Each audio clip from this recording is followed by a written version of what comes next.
कार्यक्रम के पुण्यार्चक हैं श्री राजेंद्र प्रसाद जैन, श्रीमती ममता जैन, श्री प्रशांत जैन, श्रीमती दिव्या जैन, पारस जैन, श्री भरत जैन, श्रीमती सौम्या जैन एवं समस्त परिवार, मुंबई।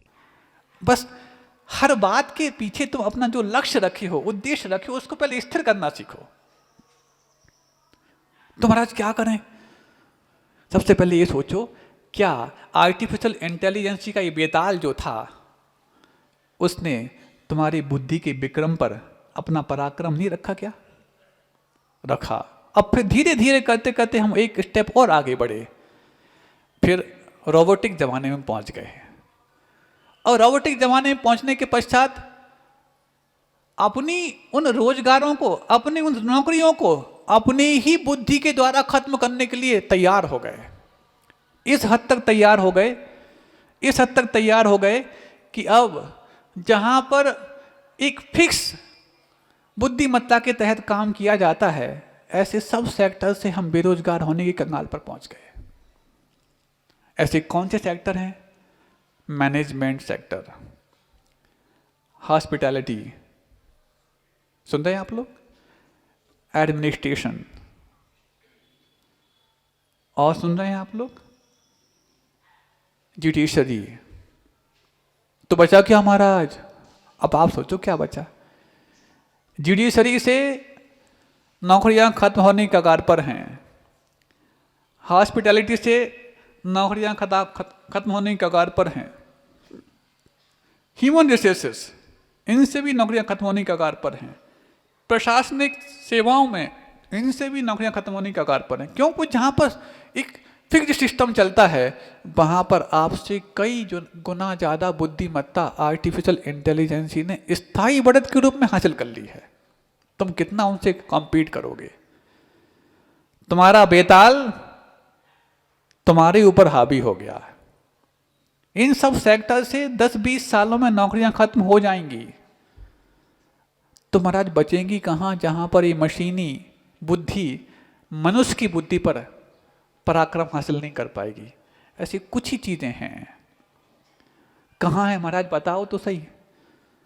क्योंकि स्थायी बढ़त जहां हासिल हो चुकी होती है, टेस्ट मैच देखे आपने कभी?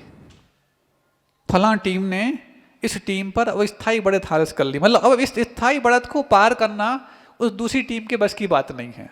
ऐसी मशीनी युग ने, आर्टिफिशियल इंटेलिजेंस ने इन सब सेक्टर पर मनुष्य से स्थायी बढ़त हासिल कर ली है। अब इसको परास्त करना मनुष्य की बस की बात है ही नहीं।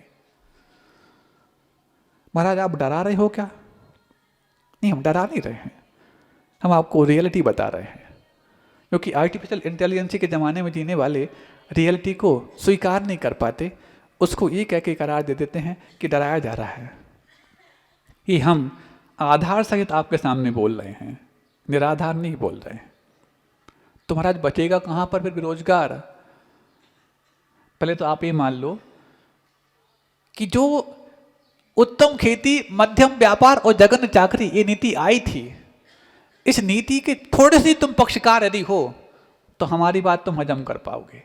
और जघन्य चाकरी जिसको कहा है, उस चाकरी के लिए तुम सब कुछ पैमाना देना चाहते हो, तो फिर यही पूछो कि किन क्षेत्रों की नौकरियों में मशीन हमसे पीछे रहेगी और हम उससे आगे रहेंगे, ये बता दो। मतलब नौकरी तुम्हारे दिमाग में अभी भी घुसी हुई है। अब जो दिमाग का जघन्य परिणमन चल रहा है, तो उस समय तुम उस जघन्यता की सूचक उस नौकरी के लिए अपना सर्वश्रेष्ठ देने का जो प्रयास कर रहे हो, पहले इस चीज को दिमाग से बाहर रखोगे, तब जाके हम आगे बात कर पाएंगे। सब सुन रहे हैं? सबको बात समझ में आ रही है? कुछ लोगों को नहीं भी आ रही हो, लेकिन ये समझ लेना कि तुमने समझदारी पूर्वक जो अपने बच्चों को इन सब चीजों के लिए भेजा है, हम उन बच्चों के भविष्य की बात कर रहे हैं। तो किन सेक्टर में काम नहीं होगा जहां पर मशीन काम नहीं कर पाएगी? एक दिन हमने संकेत दिया था 3H का, हैंड, हार्ट और हेड। इन तीन से निकलने वाली कुछ चीजें जिन पर मशीन कितना भी अपना एडवांस वर्जन ले आए, मनुष्य पर हावी नहीं हो पाएगी। तो महाराज क्या मतलब इसका? क्या हाथों से जो काम किया जाता है वो काम मशीन नहीं कर पाएगी? इसका अर्थ ये नहीं है जो आपने समझ लिया। कुछ ऐसे काम जो इशारे के माध्यम से किए जाते हैं वो मशीन नहीं कर पाएगी। इशारे समझते हैं? मान लो बहुत दूर कोई व्यक्ति खड़ा हुआ है, मशीन में आपने प्रोग्रामिंग फीड कर दी कि मुझे इतने लोगों से काम कराना, वो उतने लोगों से काम करा देगी। लेकिन अचानक मेरे दिमाग में आया कि मैं देखो एक व्यक्ति रह गया है, उससे भी काम लेना है।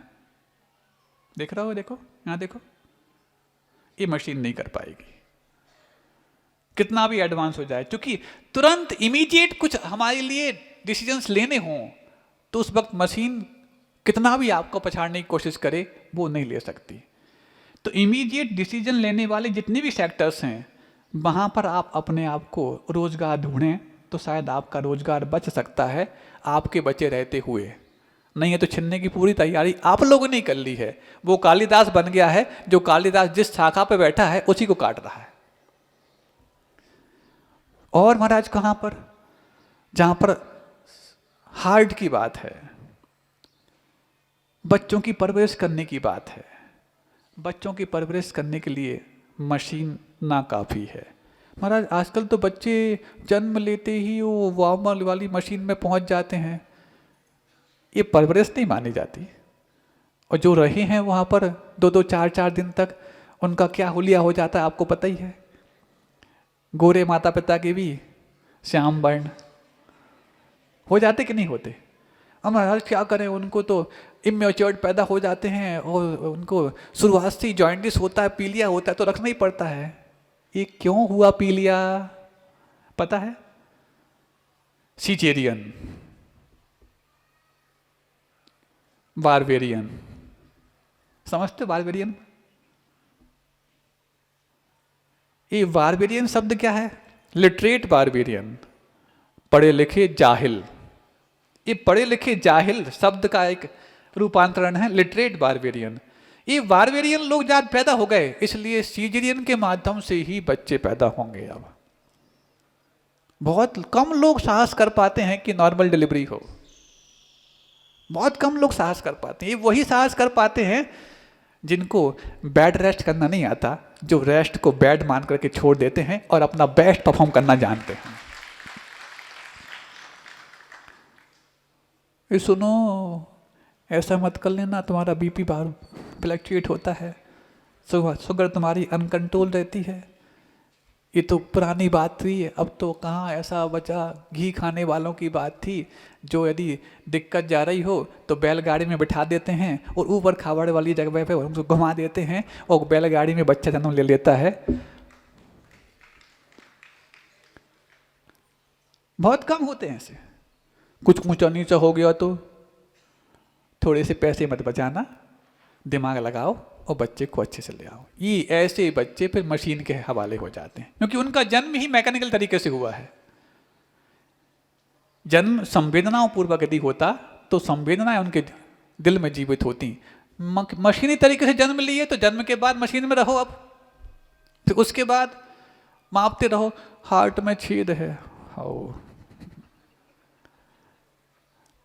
अच्छा ये बताओ, ये हार्ट में छेद अभी 10-20 साल से क्यों होने लगा? इसके पहले तुम लोग को नहीं होता था क्या? कितनों के हार्ट में छेद रहा होगा और वो इस भेद को पाए बगैर ही हार्ट इतना मजबूत कर लिए कि दूसरों के हर जुल्म को सहन करने के लिए अपने आप को ताकतवर बना दिए। हर जुल्म को सहन कर गए। लेकिन जो बार बार पूरा देख लो, पूरी बच्चा हुआ नहीं कि पूरी MRI करा दो उसको, कहाँ छेद है।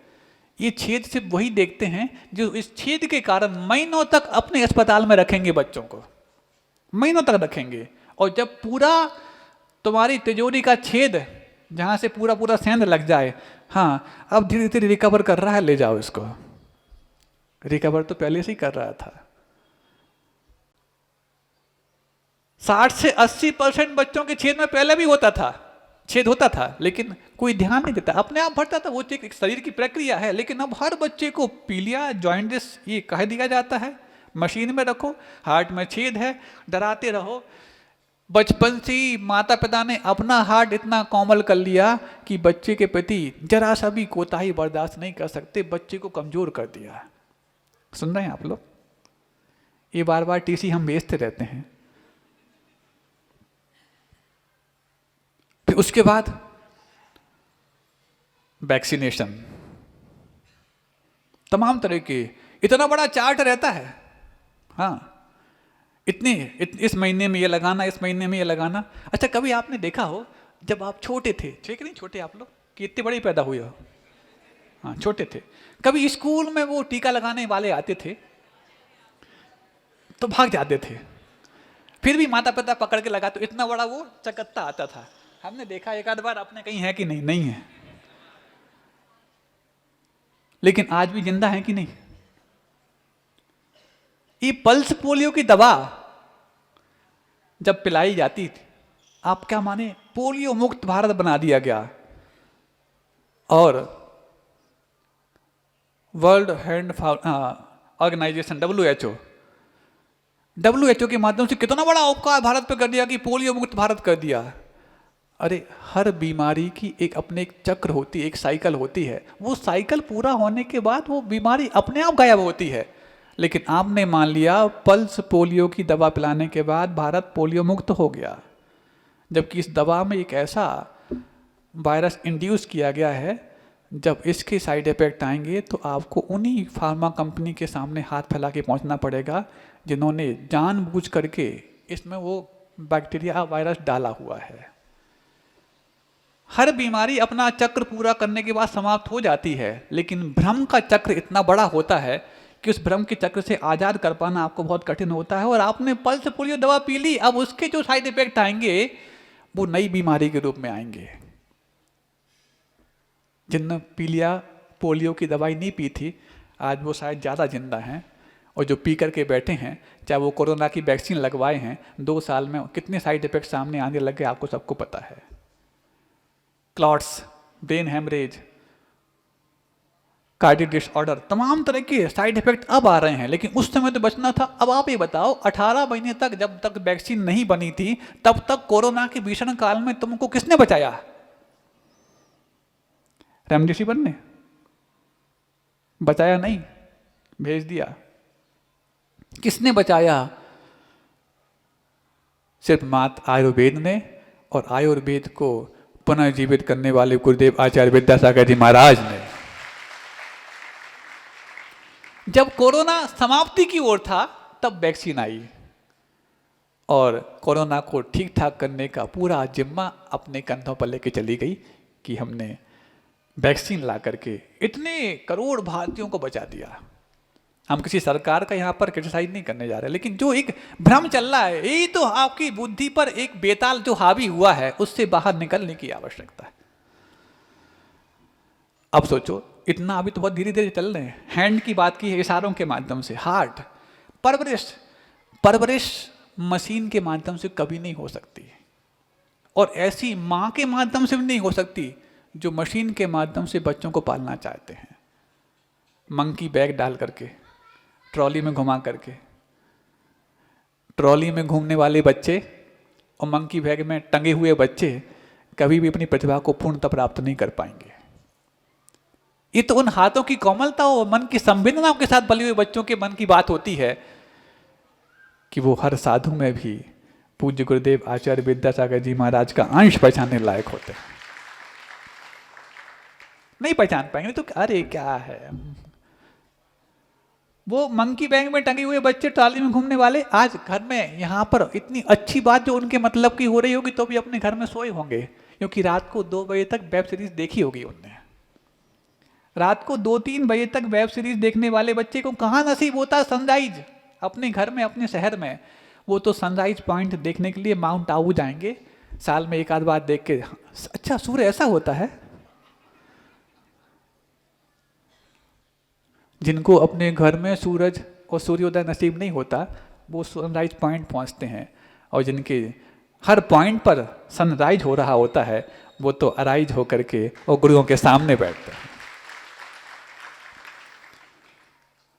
हार्ट की बात है। अभी हम संक्षेप में बोल रहे हैं, आगे विस्तार और करेंगे, क्योंकि घड़ी फास्ट हो जाती है जब भी आर्टिफिशियल की बात हम आपके सामने करते हैं।